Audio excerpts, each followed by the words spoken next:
Buenos dias, damas y caballeros. Kahapon meron naglabas ng resulta ng Tangere survey firm na nagpapakita na number 1 na naman si Sara Duterte, si BP sa survey, at yung numbers niya ay almost 40. Yung kay PP Leni Robredo mga less than 10% ata lang, at saka kay Narisa Ontiveros mga 2%. Si Marcoleta mas mababa sa mga possible, at si Bongo pala mababa rin sa possible presidential candidates na tatakbo sa eleksyon, so sa 2028.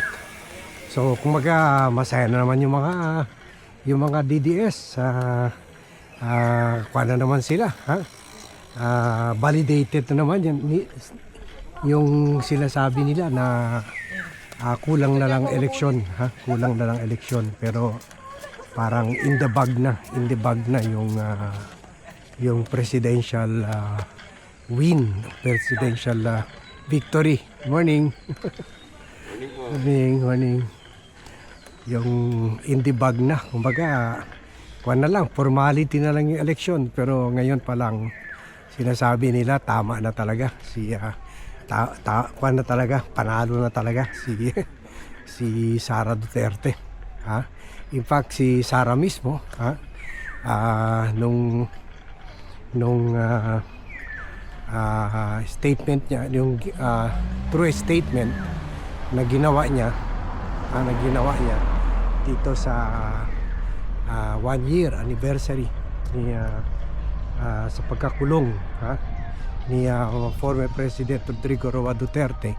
Sinabi niya na na galit na daw ang taong bayan, kaya daw lumalakas sila kasi galit na ang taong bayan sa mga Marcoses at sa mga doon sa mga puwersa na nagpakulong kay former President Rodrigo Roa Duterte. Sabi niya galit ng mga tao, ganun. So siguro alam niya na lalabas itong survey, baka sila pa na Tangere, sila pa ang Tangere Survey Company, baka sila pa nagbayad para gumawa ito ng survey this early. So sige, mga 46 pa ata, 46% or more yung almost 50 na percent. So mga kumboto yun, mga 30-40 million na yun, kasi mga 60-70 million lang ang voters natin. So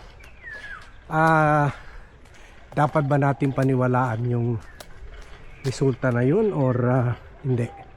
Hindi. Kasi nakikita naman natin yung realidad na hindi na ganon ka mga Pilipino kasi madali yan makalimutan eh. Tingnan mo naman, for a time parang nasa langit yung mga Marcoses, di ba? In fact, they ruled for 20 years. Pero bumagsak rin sila, toppled by the Aquinos.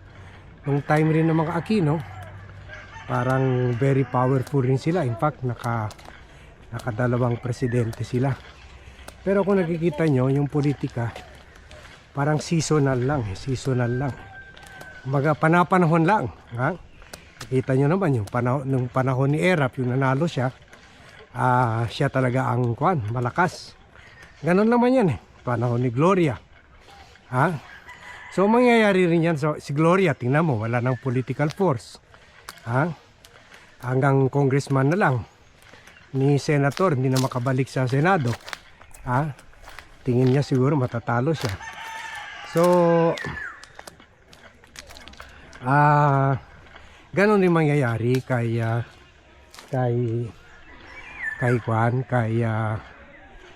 Duterte, lalo na yung parati ko sinasabi sa inyo, hindi naman talagang transferable.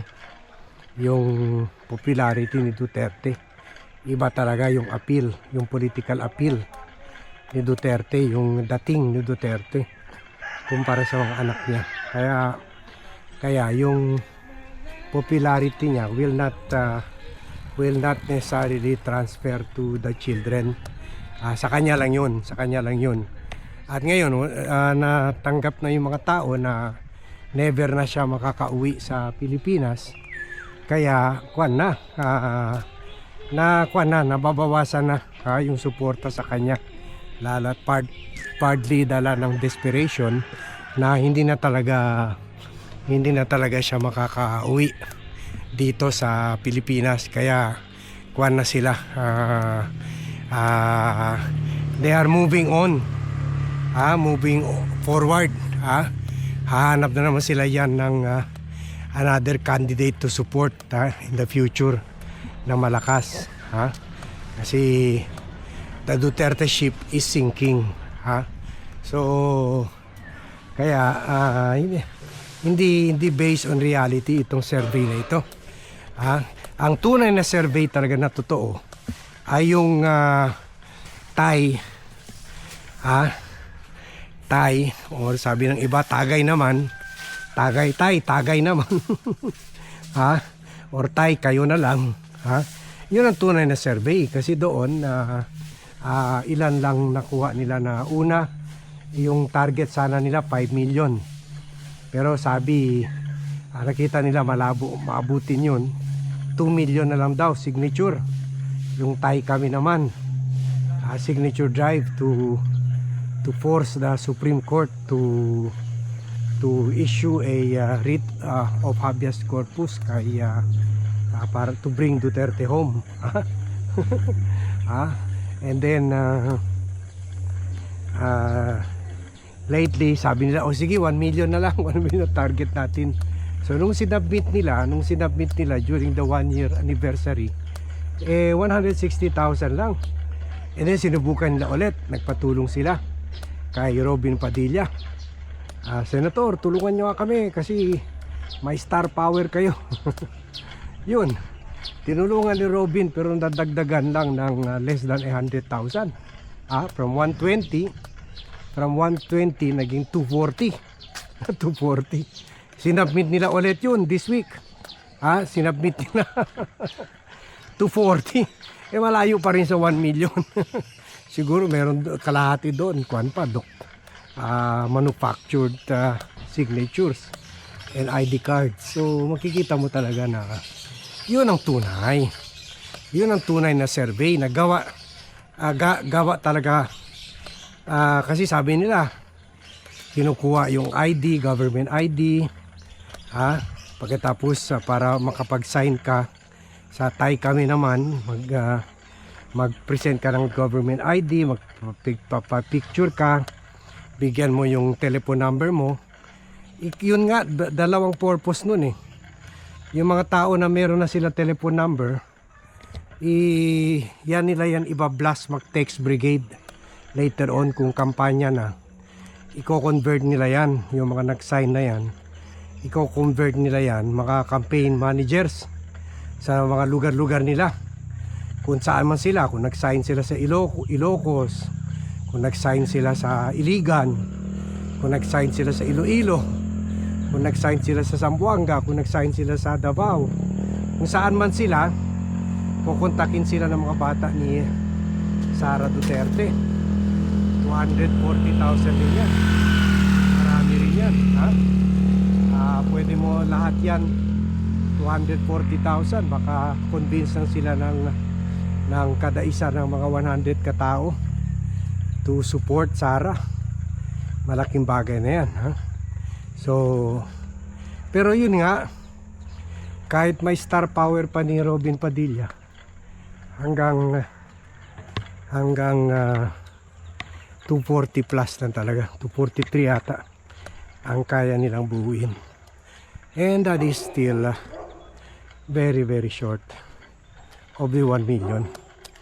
And also it doesn't reflect the more than 40% rating na nakuha ni Sara sa Tangier survey.